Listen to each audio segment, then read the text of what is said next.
This is a book in the Childhood of Famous Americans series called Abe Lincoln and the Muddy Pig. And it's based upon a story that was passed down over the years about Abraham Lincoln. Abe Lincoln and the Muddy Pig, written by Stephen Krinsky and illustrated by Gershom Griffith.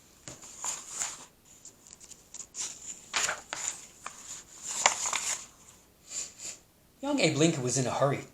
Most of the time his days were filled with farm chores or odd jobs, but today was different. Today he was going to town to give a big speech. Abe liked to make speeches. He hadn't much schooling, less than a year altogether, but he knew lots of stories. "The things I want to know are in books," he said. "My best friend is the man who'll give me a book I haven't read." Abe also loved to learn to spell big words even before he had a use for them. He just stored them up like a squirrel saving nuts for winter. Abe got dressed and gave his thick hair a brushing. Then he straightened up to his full height, 6 feet 4 inches in his stocking feet. Abe was hard to miss in a crowd. His father called him the awkwardest fellow that ever stepped over a 10-rail fence.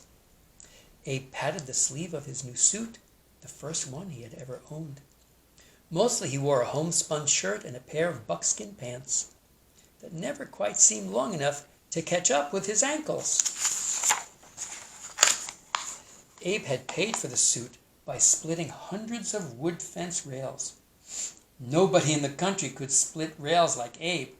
He knew just how to swing the axe and just the right moment to shift his weight for the final blow. Abe was handy with lots of tools. He knew how to hammer and saw and how to cut hay. He could skin the hide of a deer or butcher a hog into a month of meals. But none of that was on his mind. As he started out for town, he had a speech to think about.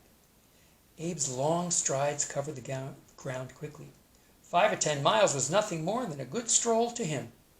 When he lived in Indiana, he walked 9 miles each way to school. One day he walked 34 miles just to hear a lawyer give a speech he was curious about.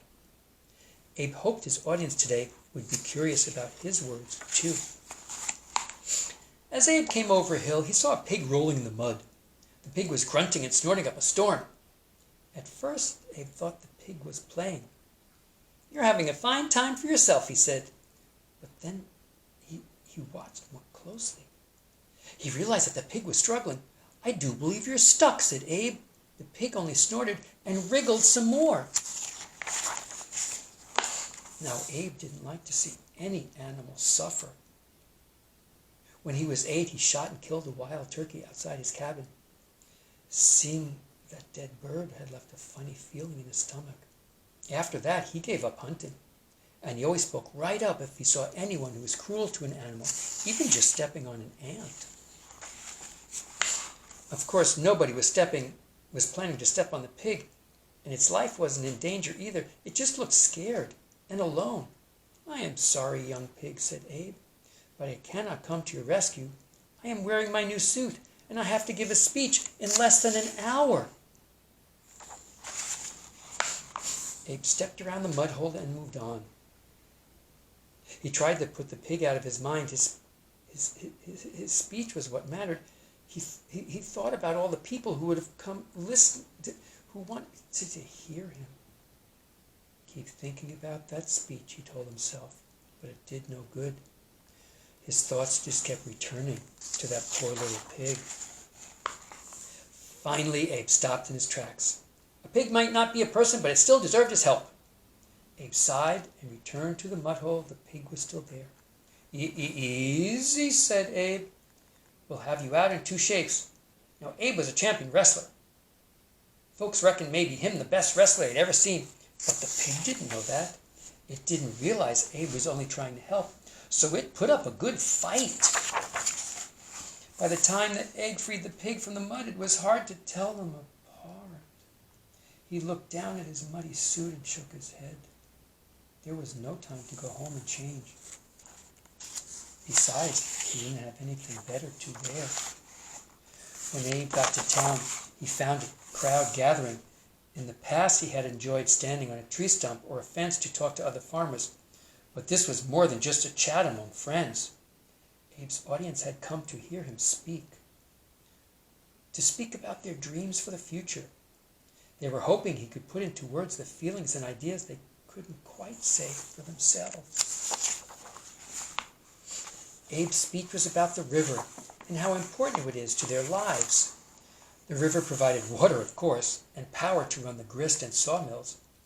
But the rivers were also the best way to move goods. The country was growing up fast. Abe explained they needed to make traveling by river safe and secure. That would help everyone in the long run. When Abe spoke, he didn't shout or make people nervous. He spoke plainly, listing his facts one by one, and then weaving them together to make a point. His hands followed the pace of his words, moving in and out of his pockets as he spoke. Abe hated when anyone spoke in a way he couldn't understand, so he was sure that when he talked, he didn't talk too fancy. The mud on his suit was still there, but nobody seemed likely to mention it. People cared more about what Abe said than how he looked. People nodded as he spoke and clapped when he was done. The speech had been a great success. Why, even the pig seemed to like it. Abe Lincoln and the Muddy Pig.